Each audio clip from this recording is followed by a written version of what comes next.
성경을 읽다 보면 가끔 우리의 상식으로는 쉽게 이해할 수 없는 내용을 보게 되기도 합니다. 오늘 본문도 그 중에 하나입니다. 피상적으로 보면 좀 억지 같다는 그런 느낌을 받을 수가 있어요. 아무리 화가 나셔도 그렇지. 누가 화나셨어요? 지금 보니까 예수께서 화가 나셨어요. 아무리 화가 나셔도 그렇지 이건 좀 예수님이 지나치신 것 같다, 그런 생각이 들기도 합니다.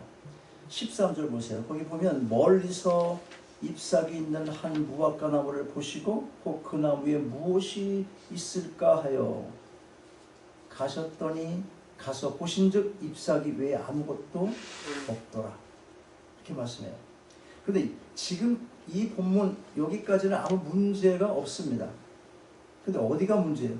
마지막 부분이에요. 마지막 부분. 이는 무화과 때가 아님이라. 무슨 뜻이에요? 때가 아니라서 아직 열매가 없는 것은 당연한 것이고 극히 정상이라는 거예요.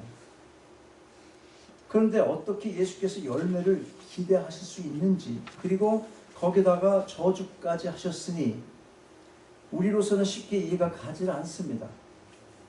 예수님도 배가 고프시면 저렇게 비상식적으로 화풀이를 하실 수 있나 보다. 뭐 그렇게 생각할 수 있는 거예요. 여러분 배 한번 고파봐요. 뭐가 보입니까?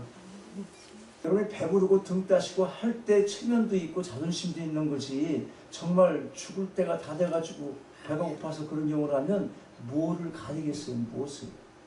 길거리에 있는 것도 주워 먹어야 될 판인데. 자, 그러면 잘 보세요. 그러면 과연 우리의 생각대로 예수께서 말도 안 되는 이 비상식적인 모습을 보이시는 것이겠는가 하는 거예요. 그럼 정말 우리가 생각하듯이 예수님도 배고프니까 별 수 없구나, 그렇게 비상식적인 행동을 하시는 분이네, 그렇게 생각할 수 있겠나 하는 거예요. 이것을 이해하기 위해서 우리가 먼저 무화과 나무의 특성을 좀 알 필요가 있어요. 그게 뭐냐면 무화과 나무는 먼저 잎사귀를 내는데 중요한 게 뭐냐면 잎사귀가 나면 바로 열매를 맺어야 한다는 거예요. 그러니까 이 말은 잎사귀가 있는 무화과 나무에게 열매를 기대하는 것은 비상식적인 것이 아니라 오히려 상식적이라는 거예요. 잘 들으셔야 돼요. 자, 보세요. 잎사귀가 있는 무화과 나무를 보시고 예수께서 열매를 기대한 것은 우리의 생각과는 다르게 아주 상식적인 기대였던 것입니다. 그런데 가서 보니까 열매가 없어요. 그러면 이 무화과 나무가 정상이겠어요? 아니겠어요? 금방 얘기했잖아. 무화과 나무가 정상이 아닌 거라고. 예수 그리스도가 정상이 아닌 게 아니라 나설 때 나서야지. 나설 때가 아닌데 나서면 뭐라 그래? 그거는 비정상이지. 그 주책바가지 뭐 얘기하잖아요. 자기가 나설 때 나서야 되고 자기 위치와 시간과 모든 게 맞아야 되는데 그때 자기 존재를 드러내야 되는 건데 아무 때고 자기가 나타나려고 그러고 그러면 그게 뭐야? 머리가 있는 자야 없는 자야? 여러분 머리가 있으십니까 없으십니까? 네, 잘 생각하라는 거예요. 무슨 말인지 아시죠? 정상이 아니었어요. 그렇다면 13절 끝부분에 기록된 무화과의 때가 아님이라는 말은 무슨 뜻이겠어요? 그러면 아직 열매를 맺을 때가 안 되었음에도 불구하고 먼저 잎사귀를 내었다는 거예요. 지금 여러 가지 예를 말씀드렸잖아. 어떻습니까? 그래도 이런 생각하잖아. 그래도 그렇지. 그래도 그렇지. 아무리 버릇없이 그랬고 때가 아닌데 어떤 사람이 나와서 잘난 척했다. 아무리 그래도 그렇지. 그래도 그렇지는 왜 이 말을 하냐면 영원토록 열매를 못 맺게 한 것, 그건 좀 지나친 것 같다는 그런 생각 안 들겠습니까? 좀 참으시지. 그래도 영원토록 열매를 못 맺게 만드는 그런 저주의 말씀하셨잖아. 그것도 이해가 가한가요, 여러분? 잘. 우리 상식으로 이해하기가 어려운 거예요. 뭐 좀 잘못했는데 넌 영원히 불 속에 들어가라. 만약 이렇게 말하면 너무하잖아. 꼭 우리는 그렇게 생각할 수 있어요. 우리가 이 무화과 나무 사건에서 얻어야 할 교훈을 올바로 찾기 위해서는 우리의 피상적인 상식을 넘어서서 예수께서 하신 말씀하신 그 저주가 의미하는 진정한 의미를 올바르게 이해하는 것이 필요해요. 자, 그러므로 도대체 예수께서 왜 이 나무를 저주하셨는가? 무슨 뜻으로 그렇게 하셨는가? 이런 질문에 대한 답을 찾는 것이 굉장히 중요한 것입니다. 성경에는 많은 비유와 기적들이 기록되어 있어요. 이런 말씀들을 읽을 때 우리가 기억해야 할 것은 어떤 비유나 기적이든지 그 내용 자체가 무슨 메시지를 주는 것이 아니라 하는 것입니다. 표적도 마찬가지예요. 그게 무슨 말이에요? 화살 표시가 오른쪽으로 되어 있으면 오른쪽으로 쓰여 있는 그 화살 표시, 그걸 뭐라 그래? 표지판. 표지판이 본질이 아니잖아. 표지판이 주는 의미는 뭐예요? 원래 가리키고 있는 것은 저쪽으로 가셔야 거기 찾는 지역이라든지 찾는 장소가 나온다고 가르쳐주는 거잖아. 지금 이것도 비유인데 이 비유는 비유 자체에 무슨 뜻을 갖고 있는 것이 아니라 그 비유가 의미하는 본질적인 뜻이 다시 따로 있다 하는 거잖아요. 그렇다면 도대체 오늘 무화과 나무의 사건이 우리에게 가르쳐주고 있는 교훈이 뭐냐 하는 거예요. 자, 오늘 무화과 나무 사건을 통해서 받아야 할 교훈, 첫째는 형식뿐인 종교에 대한 심판이 있다는 것을 교훈하고 있는 것입니다. 이 무화과 나무라는 것은 구약에서 제일 많이 이스라엘 민족을 비유하는 상징으로 쓰여졌어요. 그런데 이 무화과 나무가 어떤 나무라고 했어요? 잎사귀만 있었어요. 그런데 뭐가 없었어요? 뭐가? 잘 들으셔야 돼요. 열매가 없었다는 거예요. 잎사귀만 무성하고 열매가 없었던 나무, 그것이 그 당시에 이스라엘의 민족, 더 정확하게 말하면 이스라엘의 종교의 상징이었어요. 15절과 19절에 성전 청결 사건이 바로 그 내용이에요. 오늘 읽은 본문 사이에 뭐가 껴있어? 청소가 있잖아. 성전 청소. 오늘 우리 교회 털이개 내가 2개 갖고 왔어. 2개. 털이개 2개 갖고 왔어. 그저 마음 타고 눈에 띄고 하는데 이렇게 돌아다니면서 한 번씩 하는 거, 그냥 그거 너무 부담 느낄 거 없어요. 화장실 청소 내가 해야 되겠다. 그렇게 소명이 있어요? 혹시 그런 사람 있어요? 그럼 그 사람은 화장실로 가는 거예요. 한번 전에 교회가 깨끗하게 썼는데 우리 교회 화장실 보니까 누렇게 껴있고, 그런 거 문제예요. 그런 거 그냥 우리가 그런 거부터 지금 얘기할 수 있어요. 자, 어쨌든 성전을 깨끗하게 정리하시는 일을 했어요. 주님께서 성전에서 행하고 있는 종교인들의 모습을 보고 몹시 화를 내셨어요. 만민의 기도하는 내 집을 너희가 강도의 구렬로 만들었다며 성전을 깨끗하게 한 겁니다. 왜 성전, 홍제에서 무슨 일이 있었어요? 거기서 제사에 필요한 뭘 팔았어? 동물도 팔고 양도 팔고, 가난한 사람, 뭐 부자인 사람 다 해가지고 조금 멀리서 갖고 오는 사람들은 갖고 오다가 상처가 나잖아. 그러면 상처 있는 걸로 하나님께 드릴 수 없어. 그리고 그걸 팔았다니까 몇 배로 싸게 사다가 자기들이. 그리고 환전소가 있었잖아. 환전소. 돈도 이게 거슬리게 만들고 돈 떼어먹고 해주는 거야, 다 그거. 여러분 환전소에 가면 그냥 바꾸세요? 돈 떼어먹잖아. 그런 일을 했어. 쭉 들어오면서 여기 무슨 CD 같은 거 잔뜩 싸놓고 한 장에 얼마 팔고 막 그러는 거 있잖아요. 이런 것도 조심스러워. 그래서 그런 일을 많이 한 거예요. 15절에 이렇게 기록을 해요. 저희가 예루살렘에 들어가니라 예수께서 성전에 들어가 성전 안에서 매매하는 자들을 내어 쫓으시며 돈 바꾸는 자들의 상과 비둘기 파는 자들의 의자를 어떻게 했어? 둘러 엎으셨어. 둘러 엎으셨으니까 예수도 그냥 대단하네. 그래서 폭력 이렇게 하잖아요. 폭력. 이 의자를 둘러 엎으셨다는 이 의미를 잘 나중에 이제 설교 공부 시간에 말씀드리겠지만, 예수 그리스도는 이렇게 폭력을 쓰신 건 아니에요. 우리가 그건 잘못 이해하면 안 됩니다. 자, anyway, 봐요. 그렇다면 주께서 이 시대의 교회상을 보신다면 어떻게 하시겠어요? 성전을 엎으신 그 예수께서 지금 교회, 이 세상에 존재하는 교회의 모습을 보면 무엇라고 하시겠어요? 무엇부터 채찍질 하시겠어요? 찬양도 하고 말씀을 잘 들으며 예배도 잘 합니다. 겉으로 보면 교인들이 교회 생활에 대체적으로 잘 적응을 해요. 근데 우리가 뭘 알아야 하냐면 여기까지는 다 형식이라는 거예요. 중요한 것이 뭐예요? 주일날 빠지지 않고 함께 모여 예배를 잘 드린 것도 참 중요하지만 훨씬 더 중요한 것이 있어요. 예배를 드린 후 내 삶이 어떻게 달라지느냐, 그게 중요한 겁니다. 그러니까 우리가 얼마나 참된 예배를 드렸는가 하는 것, 그것은 예배 시간 가지고는 잘 몰라요. 예배 시간에 뭐 옆에 사람하고 얘기하는 거 있어요? 뭐 무슨 쓸데없이 뭘 보는 사람 있습니까? 카톡을 합니까? 혹시 있을 수 있겠지. 고개 숙인 사람은 내가 카톡하고 있구나 그렇게 생각할 거예요.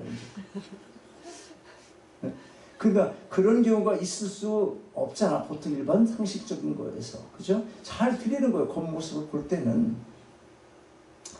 태도가 참 중요할 수 있어요. 그런데 그런 예배의 태도 가지고는 잘 해야 되는 거 당연해요. 그러나 그 태도만 가지고는 예배 시간 그 태도만 가지고 우리가 진정으로 하나님께 예배를 잘 드렸는지 하는 거에 대한 판단을 할 수가 없다고 하는 거예요. 예배 끝난 후 우리의 태도가 중요한 것입니다. 다시 뒤에서 말씀드리겠지만 은혜 안에서 예배를 드리고 오늘 주신 말씀대로 내가 살겠다 이렇게 결심을 했다면 좀 변화가 나타나야 하지 않겠습니까? 하나님의 백성답게 내게 주어진 책임을 성실하게 감당하고 소금과 빛으로 살아가는 삶의 모습이 그게 어디든 일터이든 여러분의 여러 곳곳에 발길 닿는 곳마다의 그 삶의 현장에서도 나타나야 된다고 하는 것입니다. 우리의 삶이 만약 껍데기만 드러나는 삶이 되고 오늘 본문이 비유하고 있는 무화과 나무처럼 잎사귀만 무성해 교회에 생활 행사 아주 기가 막히게 잘하고 또 이따 청소 잘하고 또 밥도 맛있는 걸로 많이 잘 먹고 머리도 한 번 더 빗고 교회에 오고 깨끗한 옷 입고 오고 다 하는데 딱 교회 문 나가서부터 가르치다 탁 뺏고 왜 내 앞에 누가 파킹하고 이렇게 속썩여? 이 인간 누구야? 그리고 슬쩍 긁고 지나가고 만약 이러면 그런 경우도 있다고 그러잖아. 에? 나는 못하는 차 렉서스 앞에다 세워놨다 그러고 조심해야 돼. 그러니까 벤츠나 렉서스 타고 다니는 사람들 그런 마음의 상태가 된다면 그 예배가 무슨 수요 있겠냐 하는 거예요. 우리의 삶이 만약 껍데기만 드러나는 삶, 오늘 본문이 비유하고 있는 무화과 나무처럼 정말 종교적인 생활만 있고 열매가 없다면 주께서 무엇이라고 말씀하시겠습니까? 혹시라도 자신의 신앙생활에 이런 형식적인 부분은 아직도 이런 부분이 남아있지 않은지 오늘 말씀을 통하여 다시 한번 돌아보시기 바랍니다. 자, 오늘 본문이 주는 교훈이 뭐예요? 한 걸음 더 나가서 열매를 맺어야 한다는 거예요. 당연히 열매를 맺어야 돼요. 우리가 자신의 신앙생활이 혹시라도 형식적인 종교생활이 아닌지를 살펴보는 이유가 왜 있겠습니까? 열매를 맺으려고. 우리가 세상을 살아가는 목적, 그것은 무화과 나무가 그렇듯이 꽃이 아니라 뭐가 있어야 돼? 열매가 있어야 돼. 내가 아름답게 세상에서 아름다움을 자랑하고 이거 남도 보기 좋게 하기 위해서 제가 그러는 거예요. 그 말도 맞아요. 지저분하게 보일 필요가 없어 믿는 자가. 그런데 너무 지나치게 자기를 갖고 자기 몸에 신경 쓰고 모든 것 잘 나타내고자 하고 드러내고자 하고 미인대에 출마하고 자기 애모 자랑하고 그런 거 그거 다 문제죠. 그런 거 얘기하는 거예요. 그건 꽃을 피우는 거잖아. 자꾸만 자기. 그게 아니라 우리는 열매를 맺어야 된다는 거예요. 뭘 자랑하고 과시하려고 존재하는 것 아니고 우리가 살아가는 목적, 그것은 무화과 나무가 그렇듯이 꽃이 아니가 뭐라고? 꽃이 아니고 열매라는 거. 이거 기억하세요. 하나님이 기뻐하시는 삶의 열매. 그 열매를 통해서 주께 영광 돌리고 이 땅에 하나님의 영광을 드러내려고 존재하는 것입니다. 교회를 나온 지가 몇 년이다. 그거 생각할 거 없어요. 또 지금 무슨 직분으로 어떤 일을 담당하고 있다. 그게 왜 중요해요? 그게 무슨 일을 하든지 그것들이 중요한 게 아닙니다. 어떤 열매를 맺고 있는가 그것이 중요하다는 거예요. 장로가 되도 마찬가지고 안수집사가 되고 마찬가지고 그것이 어떤 세상의 계급장처럼 어느 교회 장로인데 그것도 엄청 큰 교회 장로면 무게부터 잡고 말이지 그런 태도 그거 아니라는 거예요. 그런 직분을 통해서 그 맡은 바 충성함으로 하나님의 영광이 세상에 드러나지고 그를 통하여 하나님 나라가 이 땅에서 확장되는 그런 역사의 주인공 되라고 하나님의 도구 되라고 그렇게 하는 건데 그거 가지고 자꾸만 교회의 문제를 일으키는 그런 사람들이 얼마나 많이 있습니까? 혹시 신앙생활의 열은 계속되고 있지만 삶의 무력감을 느끼고 있어요? 혹시라도? 그렇다면 이유가 뭐겠어요? 오래 신앙생활했어요. 믿는다고 말을 해요. 근데 뭔가 잘 안 되는 거예요. 왜 그렇겠습니까? 첫 번째 이유, 그것은 하나님을 믿는다고는 하지만 전적인 신뢰가 없기 때문에 그런 것입니다. 내가 정말 하나님을 진실로 신뢰한다면 달라질 것이에요. 하나님에 대한 전적 신뢰가 필요해요. 그것이 열매를 맺는 첫 번째 길입니다. 신뢰. 오늘 본문 보면 예수께서 무화과 나무를 일단 저주를 하셨어요. 저주. 14절 보니까 예수께서 나무에게 일러 가라사대 때 이제부터 영원토록 사람이 내게서 열매를 따먹지 못하리라. 엄청난 저주입니다. 그리고 20절 이튿날 보니까 저희가 아침에 지나갈 때 무화과 나무가 뿌리로부터 마른 것을 보고, 예수께서 저주를 하니까 뿌리부터 말라. 굉장히 중요한 거죠. 이분이 누구셔요? 뿌리부터 마르게 하실 수 있는 분, 생명의 뿌리부터 마르게 하실 수 있는 분. 그렇다면 예수가 누구시겠어요? 창조주예요. 우리 창세기 공부하잖아. 창조주예요. 창조주가 내가 신뢰하는 그런 창조주라면, 정말 신뢰하는 창조주라면 이 세상에 살아가면서 무엇이 두려워서 그 믿음을 내 쪽으로만 자꾸 맞추냐, 세상 것들로 그런 거가 무서워서 그런 장애물 때문에 그 신뢰를 못하고 예수님 말씀대로 살 수 없냐고. 그게 중요하잖아요. 뭐가 중요합니까? 신뢰, 온전히 믿는 게 중요한 거예요. 이튿날 아침에 제자들이 보니까 말랐어요. 주께서 하신 말씀대로 그대로 마른 거예요. 다음 베드로가 뭐라고 그래요? 랍비여 보소서 저주하신 무화과 나무가 말랐나이다 그러는 거예요. 아니 어떻게 주님께서 이렇게 한마디 하셨는데 그냥 말라버렸어요. 당연하지. 당연한 거예요. 자, 그런데 보세요. 22절 이걸 기억하셔야 돼요. 오늘 말씀이 이겁니다. 오늘 여러분이 기억해야 할 말씀. 하나님을 믿으라. 믿으라는 거예요. 믿으라는 거예요. 여러분 성경 말씀 믿으십니까? 네. 이 말씀이 하나님의 말씀인 진리이며 생명인 것 믿으십니까? 네. 능력인 것도 믿으세요? 네. 그렇다면 이 말씀을 주신 하나님을 전적으로 신뢰하시기 바랍니다. 그래야 열매를 맺을 수가 있습니다. 어떠세요? 분명히 믿고 신뢰하십니까? 네. 대답이 지금 안 나오다 안 한 먼저 하는 거예요. 자, 그럼 신뢰한다고 가정을 해. 정말이에요. 저 인생 이대로 죽어도 됩니다. 하나님 말씀이면 뭐든지 하겠습니다. 하나님 영광 위해서 한평생 살아가겠습니다. 그리고 그만큼 신뢰합니다. 그렇게 믿음을 고백했다면, 그런데도 삶의 변화가 없고 열매가 없다면, 자기가 생각하는 그 정도의 수준으로 여러분 문제가 어디 있겠습니까? 그런 문제가. 하나님을 신뢰하는데 열매가 없다? 그렇다면 한 가지가 부족해요. 믿는다는 것만 갖고 안 되는 한 가지가 있어요. 그게 뭐냐면 기도하지 않는다는 겁니다.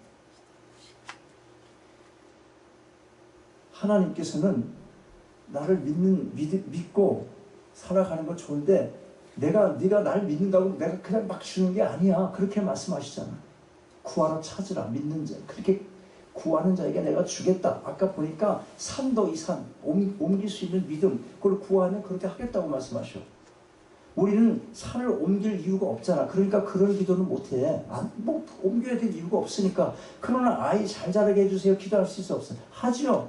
아이도 어렸을 때부터 하나님 주님의 그 가슴 속에 계셔서 그 아이를 잘 인도하시고 하나님께서 원하시는 인생의 길로 안내하시고 다른 세상에 물들지 않게 하소서. 기도해야 되잖아. 아, 왜 애가 저 모양이야? 그렇게 말만 하고 있지 말고 생명의 뿌리부터 죽이고 살리시는 전능하신 하나님을 내가 정말 신뢰한다면 그분께 기도해야지. 그냥 저절로 되게 하는 게 아니잖아요. 하나님께서는 게으르다고 그러잖아. 일도 안 하고 열매 기다리면 예수께서 뭐라고 그러세요? 이 게으른 종아. 근데 게으른 것도 악하다 그래. 이 악한 종아, 기도해서 가져가라는 거예요. 기도해서 받아가라는 거예요. 그러면 기도의 응답에 대해서 여러분 기쁨도 있고 실질적으로 기도의 응답으로 실생활에서 하나님이 변하니까 하나님께 영광이 되고 간증거리도 생기고. 신뢰하십니까? 기도하세요. 기도로 받으셔야 되는 거예요. 그래야 변화가 있어요. 23절 보면 내가 진실로 너에게 이르노니 누구든지 이 산더러 들려 바다에 던지우라 하며 그 말하는 것이 이룰 줄 믿고 마음에 의심치 않으면 그대로 되리라. 여러분들이 산을 옮겨야 될 이유가 없으니까 이 기도는 믿음이 없어요. 여러분 믿음 있어요? 산 옮길 믿음이 있냐고. 여러분 필요가 없으니까 이런 기도는 안 나오는 거라고. 무슨 말씀인지 아시죠? 그런데 토요타를 타다가 조금 나은 거 타고 싶은 생각은 있어 없어? 솔직히. 그러면 기도 한번 해봐. 그런데 그게 목적은 아니지. 내 편리를 위해서 무슨 기도를 하라는 건 아니에요. 그것으로 인해서 하나님의 영광이 나타나야 되는 일이라면 그 기도하라는 거예요. 그 다음 24절 뭐예요? 그러므로 내가 너희에게 말하노니 무엇이든지 기도하고 구하는 것은 받은 줄로 믿으라. 그리하면 너희에게 그대로 되리라. 기도를 하긴 했는데 에휴 뭐 들어 주셔도 그만이고 뭐 아니면 이 팔자인 줄 알고 그냥 사는 거지 뭐 이런 생각하고 있고, 그리고 그 기도도 이상한 기도하는 거예요. 이 꼴 보기 싫은 남편을 언제 헤어져요? 이런 기도하고 언제 죽어요? 그러고 보험이나 큰 거 들고 죽게 해주세요. 그러고 이건 하나님의 뜻과 맞지 않는 내용을 갖고 기도하니까 그 기도가 뭐야? 무슨 기도야? 그건 아니에요. 하나님 의를 구하고 하나님 나라 영광을 구하는 그런 기도 속에서 일상의 삶, 이와 양식을 달라고 기도하라 하셨으니까 우리의 삶을 위해서도 기도할 수 있다는 것이지, 내 욕심 채우기 위해서 기도하라는 그런 얘기가 아니다는 거예요. 중요합니다. 혹시 하나님을 신뢰하며 열심히 기도하는데 그 기도에 응답을 못 받으셨어요? 자, 그렇다면 여러분의 기도가 막혔는지 몰라요. 몇 가지를 내가 얘기했죠. 신뢰하십니까? 그렇다고 그랬어요? 아멘 했어요? 그러면 기도하라고 그랬어요? 기도하십니까? 근데 아직도 답이 없으십니까? 혹시 그런 분 있어요? 자, 그렇다면 잘 들으세요. 기도가 막혀 있을 수 있다는 거예요. 기도를 막고 있는 게 뭐겠습니까? 가장 중요한 게 인간관계의 갈등인 거예요. 내가 어떤 사람과 갈등 관계에 있다면, 그래서 내 마음속에 이웃을 향한 미움이 있다면, 용서치 못하는 마음이 내게 있다면 그것이 기도를 막는 것입니다. 그러면 아무리 기도해도 소용없어요. 바로 25절 말씀이 그걸 가르쳐 주잖아요. 서서 기도할 때 아무에게나 혐의가 있거든 용서하라. 그리하여야 하늘에 계신 너의 아버지도 너의 허물을 사하여 주시라 하였더라. 여러분, 미움을 버리고 용서하기 시작하면 그 순간 하늘 문이 열릴 것입니다. 기도가 역사할 겁니다. 하나님의 능력이 임할 것입니다. 삶이 달라질 것입니다. 우리의 삶이 새로워지고 생동하기 시작하고 주의 권능과 능력이 우리 삶 속에 역사하기 시작할 것입니다. 이것이 살아있는 신앙이에요. 여러분, 열매 맺지 못하는 신앙, 그것은 죽은 것입니다. 그것은 존재할 필요가 없어요. 이 땅에 하나님 말씀대로 사는 삶으로 나타나는 그 열매가 없다면 내가 왜 이상 살아가야 할 이유가 있어? 왜 살아가? 점점 더 나쁜 짓만 할 가능성이 많은데 뭐 하려고 살아가? 하나님께서는 확실하게 말씀하시거든요. 존재할 필요가 없으면 끝난 것 아니겠습니까? 하나님 신앙적인 생활이 아니어서도 인생에 살면서 세상에 악만 끼치고 세상에 하나도 기여하지 못하는 그런 인생으로 산다면 이 세상에 그 사람이 존재할 이유가 어디 있겠냐는 거예요. 하나님 나라 백성은 하나님 나라 백성이 유익이 되는 삶을 살지 못하면 이 땅을 왜 내가 살아야 되냐 하는 거예요. 그럼 내가 지금 여러분 뭐 죽으라고 그런 거예요? 그 말 하는 게 아니고 기도하시고 신뢰하시고 다 그렇게 하라는 거죠. 기도했는데 아직 못 받아? 그러면 지금 뭐라는 거예요? 이웃을 용서하고 내가 내 속에서 있는 미움을 제거시키라는 거예요. 옆에를 보지 않고 하나님께만 보면 그거 갖고 안 된다고 하나님께서 분명히 말씀하시잖아요. 가치가 없는 인생, 여러분의 인생이 얼마나 존재할 가치가 있는 인생으로 이 땅을 삶을 살아가고 있는지 그걸 가끔씩 생각을 하셔야 됩니다. 하나님께 영광을 돌리며 이웃들에게 필요한 인생, 쓰임받는 인생, 열매 맺는 인생, 이런 인생 살고 싶지 않으십니까? 그 길은 하나밖에 없어요. 창조주 하나님 앞에 나와 엎드리고 하나님을 신뢰하셔야 돼요. 그리고 그 하나님 앞에 기도하시기 바랍니다. 기도에도 응답 없어요? 그렇다면 자신의 삶을 돌아보며 내가 용서하지 못한 사람이 누구인가를 살피고 그를 용서하십시오. 그 순간 하늘의 문이 열리고 주의 능력이 임하게 될 것입니다. 여러분, 삶을 살아 움직이게 하실 분이 바로 하나님이십니다. 이러한 삶을 여러분 모두가 이뤄낼 수 있기를 주님의 이름으로 축원합니다.